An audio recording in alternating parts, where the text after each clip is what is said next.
Amelia Harper, 27, had always been seen as the shining light of the Harper family in the quiet suburbs of Columbus, Ohio.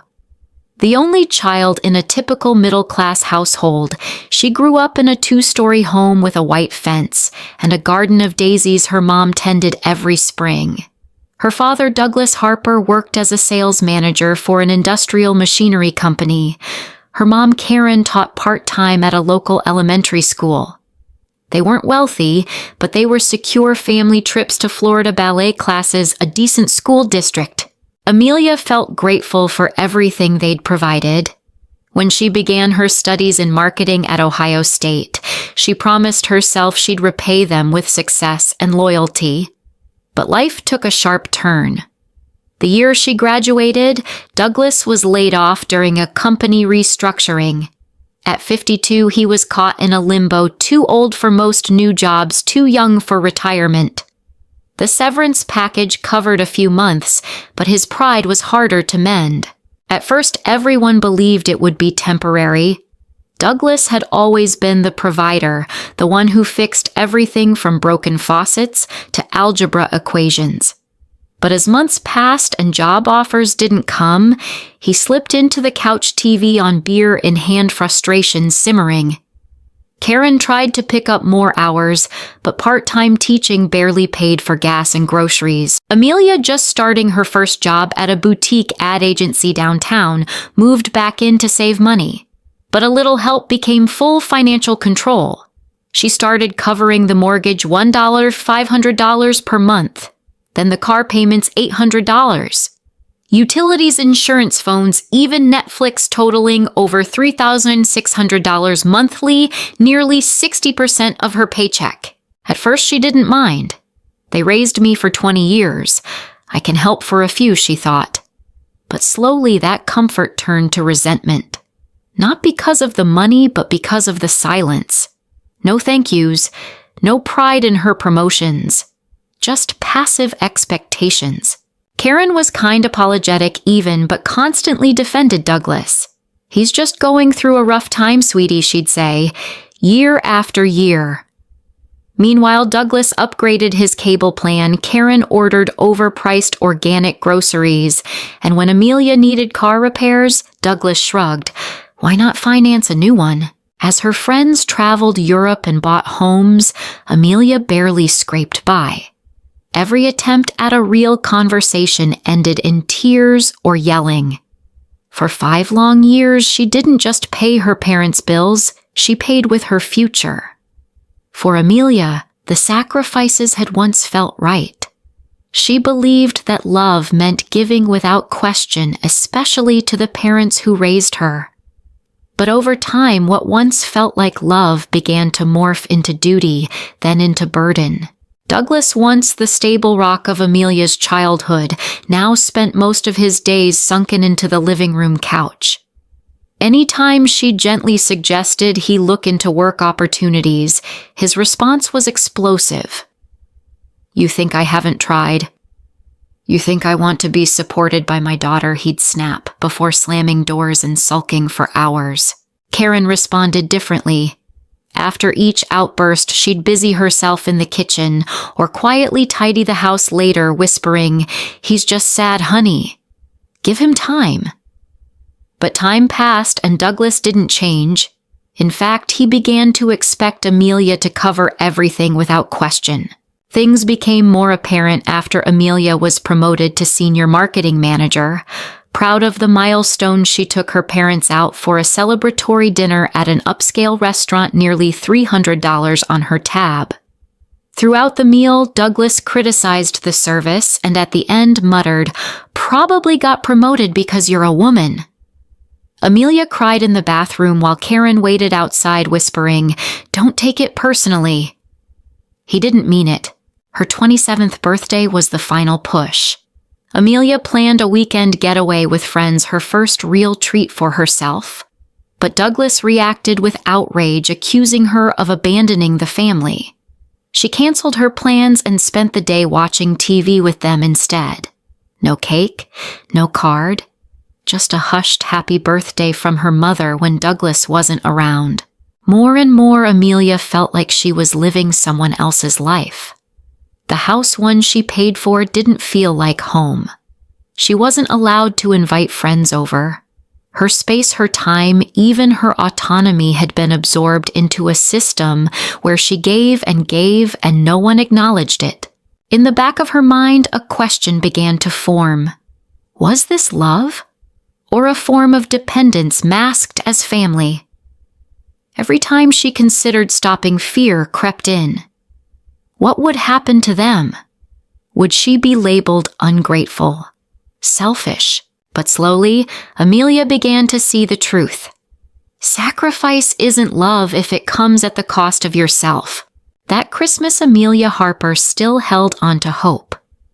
Despite 5 years of carrying the financial weight of her family, despite the quiet exhaustion that lived beneath her skin, she clung to the idea that the holidays might bring a spark of tenderness, a sliver of the family they once were. She paid for everything: tree lights, food, expensive wine, and carefully selected gifts for everyone. She spent days scrubbing every corner of the house she paid the mortgage for, but had never been allowed to call her own. That morning, she gave her father a sleek Nixon watch, a model he'd admired months earlier. He offered a half smile. Her mother teared up over a spa voucher and a cashmere sweater. For a moment, Amelia felt seen. By noon, extended family trickled in. Uncle Richard, Aunt Elaine, cousins, and her mother's sister Lynn arrived with dishes and laughter. Compliments poured in about the food and decorations.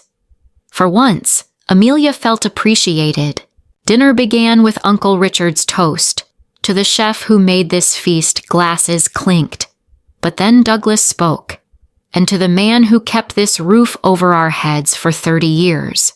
The room fell silent. Tension crackled. Uncle Richard tried to smooth it over to family, he added, quickly raising his glass again. The moment passed, but not for Amelia. Later, when Aunt Elaine asked about her new job, Amelia smiled, proud. I just got promoted. I might finally start apartment hunting next year. Silence again. Douglas set his glass down. Apartment hunting, he repeated. So now that you're making decent money, you're ready to jump ship. Karen fidgeted with her necklace. She just means someday. She loves helping us. Does she? Douglas turned toward Amelia. You want to abandon your parents now? The heat in Amelia's chest rose. Her voice trembled, but not with fear. With truth. Dad, I've paid the bills for 5 years. Maybe it's time I thought about my own life. He scoffed. So we should end up on the streets after everything we gave you. Amelia shook her head. I put myself through college with scholarships and loans. I'm still paying them off. I've also been covering this house. Douglas's face twisted in fury. You've always been a burden. Get out of my house. The table froze. No one spoke. Karen whispered. He didn't mean that, sweetheart. Let's eat, okay? And in that moment, Amelia saw it all clearly. Nothing would ever change unless she walked away. No one was coming to save her. She had to save herself. After being told to get out of her own home on Christmas night, Amelia Harper said nothing. She didn't argue. She didn't cry.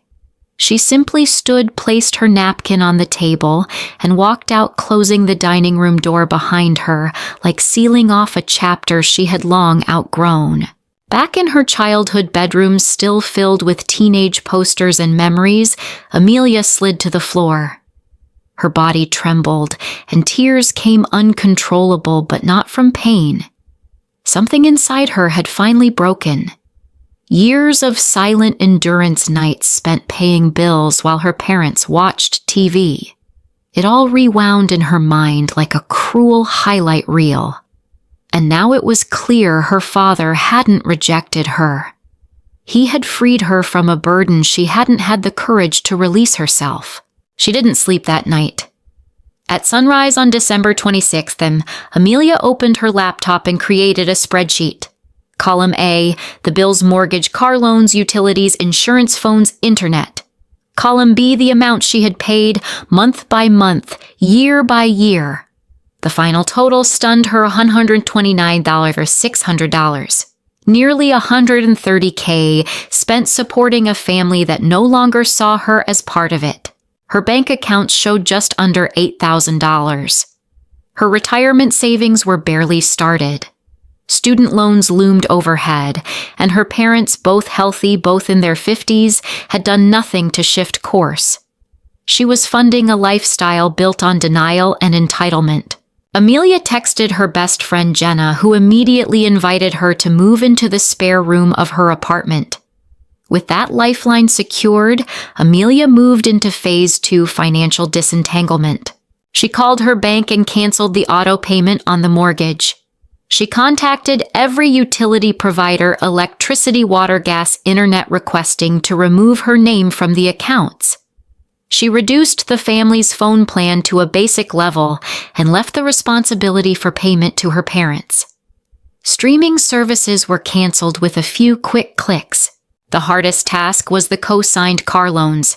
She couldn't remove her name without her parents' cooperation, but she could inform the lenders that she would no longer be making payments.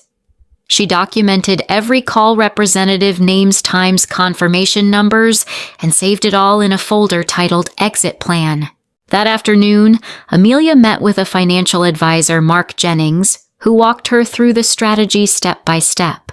Document everything he said, what you've paid, what you're cutting off, and why. Amelia began drafting a letter. It wasn't angry. It was factual, clear, respectful. She explained every account, every dollar, every timeline. She included her new contact information marked for emergency use only. She closed the letter with one truth: I love you both, but I can no longer sacrifice my future to maintain a situation that refuses to change. December 28th dawned crisp and unusually clear, like the universe was giving Amelia Harper a knowing nod. She woke early, heart pounding but steady. After years of silent endurance, this would be the day she stepped out of the cycle for good. No drama, no shouting, just quiet, calculated liberation. Douglas and Karen never rose before 9 a.m. The night before, he'd drunk too much, and she had taken a sleeping pill. At 8:30, they surprised her by announcing a post-Christmas shopping run. There's a good deal on a new TV at Best Buy. Douglas muttered, not quite meeting her eyes. Macy's has sheets on clearance, Karen chimed in. Ours are getting so old. Amelia nodded with a soft smile. Have fun. That was the cue. She had packed almost everything the night before: clothes, documents, jewelry, her laptop, childhood photos, her grandmother's recipe box. Only a few essentials remained. Once the car pulled out of the driveway, Amelia moved like a soldier on a mission, efficient, focused, and emotionally detached. She left behind all large items: the couch she paid for, the fancy coffee maker, even the 65-inch TV she gifted them last birthday. Those were sunk costs. Taking them would only tether her longer to a dynamic she was ready to leave. She sat at the dining room table, the same one where her father had called her a burden, and made the final calls, canceled the mortgage auto payment, removed her name from electricity, water, gas, internet accounts, canceled Netflix, Hulu, Disney Plus, notified the car loan companies she would no longer be making payments, requested email confirmations, and filed them in her exit plan folder. Then came the letter. 3 pages, calm, precise. No blame, just facts. She listed each payment she had made, the date services would stop, her new contact info, and the reason for her departure. She ended with, I love you both, but I can no longer live inside a system that's breaking me. I'm not disappearing, but I am reclaiming my freedom. She placed the letter on the kitchen counter, waited with her house key. Before she left, Amelia paused to look around the home one last time. The living room where she once watched Saturday morning cartoons. The kitchen where her mother taught her to bake. The backyard swing her father once pushed. All of it now belonged to a memory of a family that no longer existed. At 1:30 p.m., she locked the front door, slid the key onto the letter, and walked away toward Jenna's apartment, and a life that for the first time in years belonged fully to her. When Amelia Harper locked the door and drove away from the home she had financed for 5 years, she knew the fallout was inevitable, but she no longer feared it. She kept her phone on silent and arrived at Jenna's apartment, her first true sanctuary, where no one questioned her existence or demanded her sacrifice. Within hours, the messages started. From her mother, Karen, "Where are you? We need to talk." "Your father didn't mean it." Then panic. "Please come home. Everything is falling apart." Then guilt. "I don't understand how you could just abandon us." Her father, Douglas, was more direct. "You can't just cut us off. That's not how the law works." Amelia didn't respond. She unpacked, updated her mailing address, transferred her accounts, and opened her first emergency savings fund. By day 3, the Netflix, Hulu, and other streaming services stopped working. Karen texted, "Did you forget to pay the bill? All our shows are gone." Amelia remained silent. By day 7, the phone plan had been downgraded. No more unlimited data. No more international calls, though Douglas had never left Ohio. Karen wrote again, confused, "Our phones say we're out of data. The phone company says you removed your name. Is that true?" Yes, it was, and everything was unfolding exactly as planned. By day 10, the first mortgage delinquency notice arrived. Karen's messages became frantic. "The bank says we're late." "That can't be. You always pay on the first." "Please, Amelia, we could lose the house." That last message nearly broke her. For years, she had lived in fear of exactly this outcome, that if she stopped, they would collapse. But now she saw it clearly. This wasn't punishment. It was consequence. On day 14, utility shutoff notices began to arrive, and for the first time, another family member called Uncle Richard. "Amelia, I'm not taking sides," he said carefully, "but Elaine told me your mom was crying about the electricity. What's going on?" So Amelia told him all of it. The years of paying every bill, the Christmas dinner where she was called a burden, her quiet, documented, and respectful departure. There was a long pause. Then Richard sighed. "I had no idea. Your dad's made it sound like he's still handling things. Would you mind sending me a breakdown of what you paid?" The next morning, a text from Aunt Elaine arrived. "You did the right thing, sweetheart. They've been taking advantage of your love for too long." And just like that, the dominoes began to fall. Amelia didn't need to scream. She didn't need to defend. She simply withdrew and let the structure they built on denial collapse under the weight of its own reality. 2 weeks after leaving her childhood home, Amelia Harper stood at the door of her very first apartment, a third-floor walk-up with creaky floors, off-white walls, and a window that overlooked a quiet street in North Columbus. She gripped the key in her palm, her chest fluttering with a mix of nervousness and pure joy. The space was modest. The kitchen was dated and the hardwood had scratches. But to Amelia, it was a kingdom. No one monitored her spending. No one asked, how much did that cost? Every item she brought in belonged to her. Every decision, big or small, was hers to make. For the first time in her life, everything in her world belonged solely to her. In those first few days, Amelia moved like someone waking up in a dream. Each morning, sunlight spilled through her tiny window. She brewed coffee alone without anyone commenting on the electricity bill. She practiced yoga in the living room, guided by a free YouTube video without being called weird. At night, she made simple meals, pasta, soup, salad. And every bite tasted like independence. She started therapy, a luxury she had denied herself for years because the family needed the money. Her therapist helped her name what she had endured: emotional enmeshment masked as duty. Leaving wasn't abandonment, it was escape from a cycle that had no end. Amelia also joined a young professionals' financial wellness group. There, she learned how to budget, track spending, and finally tackle her student loans. To her shock, just weeks without paying her parents' bills, her account balance stayed above zero for the first time in years. She began writing new goals in a notebook: pay off student debt in 5 years, build a 6-month emergency fund, start investing for retirement. 1 month after her move, Amelia invited Jenna and 2 close friends out to dinner. A cozy bistro, red wine, handmade pasta. When the check came, Amelia smiled. "I've got this one." It wasn't an obligation, it was a choice, and it felt good. Jenna raised her glass. To Amelia, who finally realized her worth and chose to live like it. In that moment, Amelia felt something she hadn't in years: trust in herself. Amelia Harper had hoped silence would be the final word. She hadn't sent any messages, hadn't replied to the mounting emails, and had changed her phone number.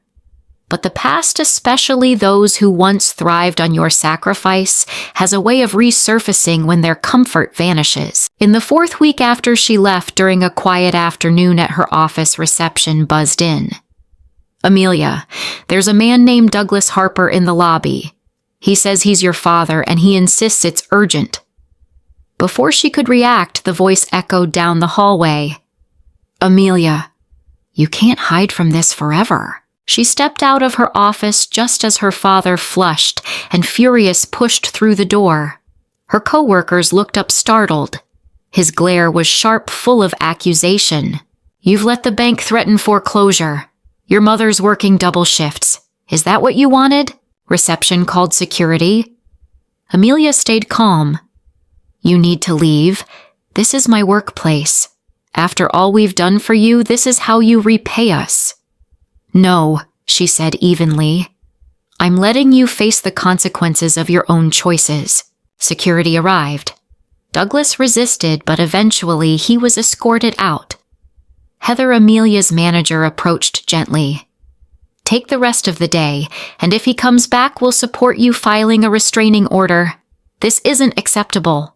3 days later, Karen showed up at Amelia's apartment. How she found the address was unclear, likely through a relative. Amelia barely recognized her hair, unkempt eyes, hollow posture collapsed. "Amelia, I'm sorry, I need to talk." Reluctantly, Amelia let her in. They sat facing each other in the small apartment across from a second-hand sofa. Karen started with a mix of guilt and blame. "How could you do this to us?" "Walk away with no warning. The power was cut. The bank keeps calling. Don't you feel guilty?" Amelia didn't flinch. "Dad told me to leave, and you stayed silent.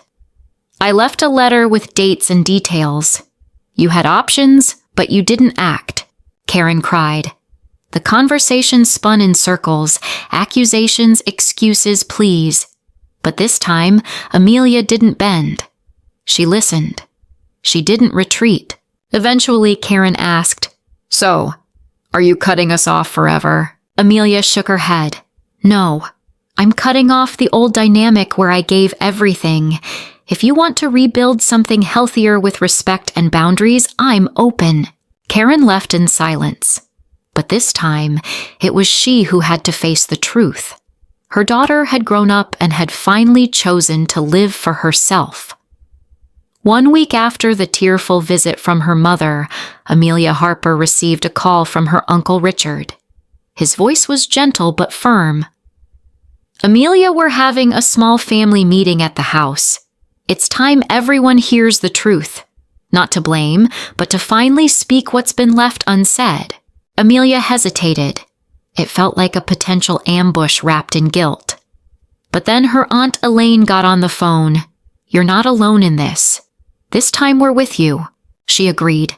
The meeting took place on a quiet Saturday afternoon at Richard and Elaine's warm brick home.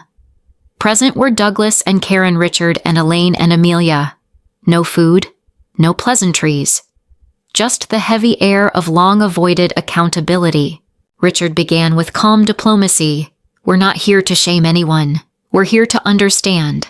Amelia, would you share? Amelia nodded. She reached into her bag and pulled out documents, bank statements, a detailed expense summary, records of mortgage, car, utilities, insurance. Nearly $130,000. She spoke without anger, only the quiet clarity of someone who had reached her edge. I didn't abandon this family, she said. I walked away from a system that was draining me. I tried to talk many times, but every request for change was ignored. She placed the stack on the table. The room fell silent. Richard picked up one of the sheets, eyes narrowing as he read. He turned to Douglas. Robert, is this accurate? Amelia's been covering everything for 3 years. Douglas scoffed. She's exaggerating. We were just going through a rough patch. She helped a bit. 3 years isn't a bit, Elaine interrupted. That's a pattern, a dependency, and worse, denial. Karen began to cry. We didn't realize it added up like that. We thought she did it out of love. Love isn't exploitation, Amelia said softly but firmly. I loved you deeply, but love can't survive when only one side sacrifices. The tension rose. Douglas stood seething. I've heard enough. She turned her back on us, that's all there is to it. He stormed out, slamming the door behind him. Silence lingered. Richard turned to Karen. Diane, your daughter has grown. The question isn't why she left, but why she had to. Karen bowed her head. Tears fell, but she didn't argue. Deep down, she knew Amelia was right. She just hadn't had the courage to admit it until now. After that meeting, messages trickled in. Cousin Sam texted, You did the right thing. I admire your courage. Elaine wrote a handwritten note. You broke a silence that needed to be shattered. For the first time in years, Amelia didn't feel alone. The truth had been spoken, and this time no one could look away. After the tense family meeting, nothing ended outright, but everything shifted. Amelia Harper didn't expect apologies or warm embraces. She no longer needed them. What she waited for was something simpler, but far more meaningful, real change. And slowly it came. Word spread through the family Douglas had started working at the local Home Depot. He worked morning shifts, stocking shelves, advising customers on building materials, a job he'd once scoffed at as beneath him. But now, with no one left to cover the bills, pride didn't pay the mortgage. Karen transitioned to full-time teaching at the elementary school. She picked up tutoring sessions after hours and signed on for summer school. She looked tired, according to Elaine, but also more purposeful than she had in years. The 4-bedroom house Amelia once paid for was sold through a short sale. Their credit scores took a hit, but they narrowly avoided foreclosure. They moved into a modest 2-bedroom apartment, something they could actually afford. The second car was sold. Douglas's expensive golf set disappeared from the garage. The big screen TV, the sound system, the little luxuries gone. They began living like real adults, not borrowing against their daughter's future to maintain an outdated lifestyle. Amelia didn't hear any of this from her parents. The updates came from relatives. She kept her distance not out of anger, but to maintain the boundaries she fought so hard to build. She continued therapy. She grew her emergency fund. She contributed regularly to her retirement account. No surprise bills. No late-night guilt trips. For the first time in years, her life felt peaceful. At one point, Richard recounted a recent dinner where Douglas had ranted that Amelia had abandoned them when they needed her most. Richard simply replied, No, Robert. She just stopped shielding you from the consequences of your choices. And for once you had to stand on your own.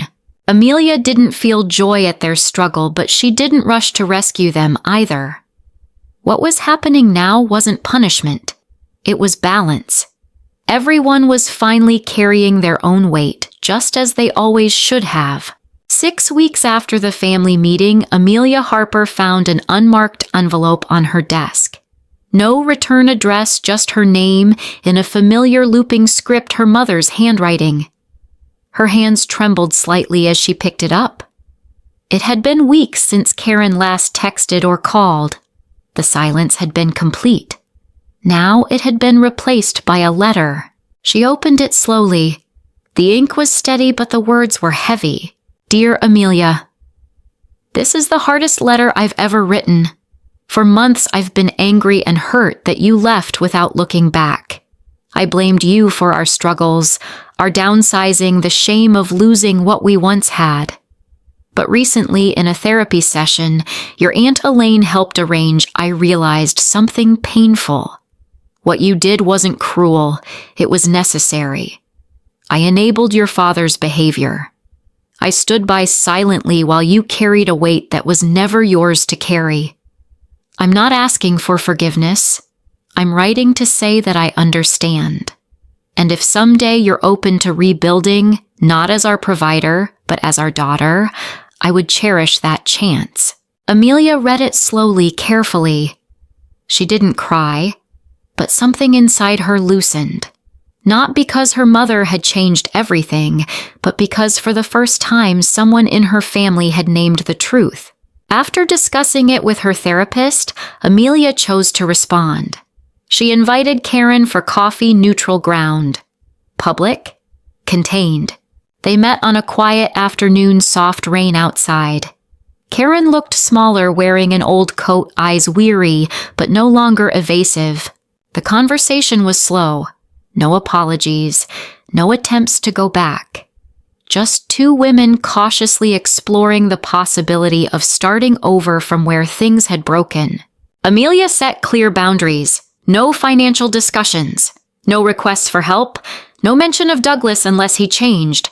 Karen agreed. Not easily, but she nodded. In the months that followed, they met occasionally at cafes or the park near Amelia's apartment. They didn't rehash the past. They acknowledged it. They didn't try to reclaim control. They simply witnessed each other from a respectful distance. The relationship didn't go back to what it was, but it didn't need to. It was new, delicate, but more honest. And for the first time, Amelia felt like she could be her mother's daughter without being the family's provider. 1 year after that fateful Christmas night, Amelia Harper sat on the balcony of her small apartment, coffee in hand, watching the morning light stream through the trees. No yelling, no surprise bills, no midnight calls labeled urgent. Just quiet, earned, not gifted. Her apartment was still modest, but every inch reflected her. The cream-colored rug she picked out herself, the bookshelf filled with novels she never used to let herself buy, the tiny dining table for two, hers and hers alone. Every bill was paid on time, every decision made for no one but her. Financially, Amelia had turned a corner. She had a 6-month emergency fund. Her retirement contributions were consistent. Her student loans were shrinking faster than planned. For the first time in her adult life, she wasn't just surviving, she was building. But the deeper shift had come from within. Through therapy, Amelia had learned to recognize emotional manipulation, identify her limits, and protect her peace without guilt. She learned to say no without over-explaining, without apology. Her relationship with her mother Karen, though still distant, had settled into something healthier. They met every few weeks. They didn't dwell on the past, they talked about the now. Karen no longer asked for money.